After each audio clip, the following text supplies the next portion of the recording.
স্বাগত দর্শক, আপনারা দেখতে পাচ্ছেন যে আবহাওয়া অফিস প্রাঙ্গণ থেকে আপনাদেরকে যুক্ত করেছি আজকে চিত্রের মাধ্যমে। এবং আপনারা জেনে থাকবেন যে বাংলাদেশের যে কিছু কিছু অঞ্চলে কিন্তু পানি প্লাবিত হয়ে কুমিল্লা সহ বিভিন্ন জায়গায় কিন্তু পানি প্লাবিত হয়ে ঘর বাড়ি কিন্তু একেবারেই কিন্তু তলিয়ে গেছে, সেটি কিন্তু আমরা দেখতে পাচ্ছি। এবং অন্যদিকে যদি একটু জানিয়ে রাখতে চাই তাহলে সেটি হচ্ছে ইন্ডিয়া বলছে, ইন্ডিয়ার গণমাধ্যমগুলো বলছে, উল্লাসের সাথে বলছে যে বাংলাদেশকে ডুবিয়ে দেওয়ার জন্যই তারা মূলত এই মানে অর্থাৎ যেই কপাটগুলো রয়েছে বা বেড়িবাঁধ রয়েছে সেগুলো ছেড়ে দিয়েছে, এমনটা কিন্তু বলছে। তবে সেইভাবে কিন্তু আবহাওয়া অফিস অর্থাৎ বাংলাদেশ আবহাওয়া অফিস কিন্তু সেভাবে দেখছে না, সেটি কিন্তু আমরা কথা বলেছিলাম। এবং তিনি কিন্তু জানিয়েছেন যে আসলে জলোচ্ছ্বাসের কারণে অর্থাৎ এমনিতে বৃষ্টি বা প্রাকৃতিক বৃষ্টির কারণে, টানা বৃষ্টির কারণেই কিন্তু এরকমটা হয়ে আসছে। এবং সেটি কিন্তু আগামীকাল অর্থাৎ যদি শুক্রবার থেকে কিন্তু কমে আসবে, এমনটা কিন্তু বলা হয়েছে আবহাওয়া অফিস থেকে। এবং টানা বৃষ্টিপাত ও উজান থেকে কিন্তু নেমে আসা ঢলে তলিয়ে গেছে দেশের বিস্তীর্ণ এলাকা। এবং ইতিমধ্যে কিন্তু বানের পানি অর্থাৎ বানের পানি যে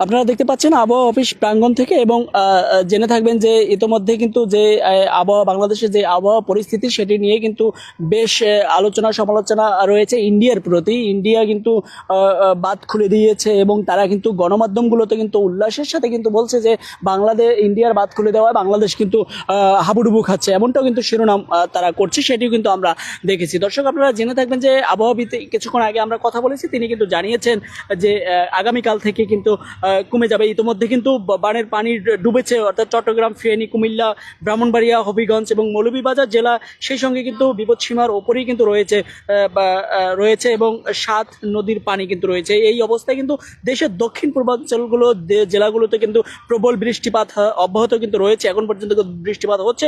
তবে শুক্রবার অর্থাৎ আগামীকাল থেকে কিন্তু এসব জেলায় বৃষ্টি কিছুটা কমবে বলে জানিয়েছে কিন্তু আবহাওয়া অফিস বা আবহাওয়া অধিদপ্তর থেকে। এবং আমরা কথা বলেছিলাম তার সাথে। এবং এছাড়া কিন্তু আগামী সোমবার অর্থাৎ সোমবার পর্যন্ত কিন্তু মৌসুমি বায়ুর প্রভাবে দেশে কিন্তু বৃষ্টিপাত অব্যাহত থাকতে পারে বলেও জানিয়েছে। অর্থাৎ বৃষ্টিপাত আগামীকাল থেকে কিছুটা কমলেও কিন্তু বৃষ্টি কিন্তু সোমবার পর্যন্ত অব্যাহত থাকবে, এমনটা কিন্তু জানিয়েছে। এবং আজ সকালে কিন্তু ব্রিফিং করেছেন এবং আমরাও স্পেশালভাবে কথা বলার চেষ্টা করেছি আবহাওয়াবিদদের সাথে। আমরা জানার চেষ্টা করেছিলাম যে ইন্ডিয়ার কোনো প্রভাব কি পড়েছে কিনা বাঁধ খুলে দেওয়ার, সেটি নিয়ে কিন্তু তারা অন্যভাবে কিন্তু এড়িয়ে গিয়েছে, সেটি আমরা লক্ষ্য করতে পেরেছি। তবে ইন্ডিয়ার বাঁধ খুলে দেওয়ায় এমন কোনো নিয়ে কথা বলতে চাননি তিনি, কিন্তু বলেছেন যে জোয়ারের কারণে এরকমটা হচ্ছে এবং প্রাকৃতিক দুর্যোগ এটি কিন্তু বলা যেতে পারে।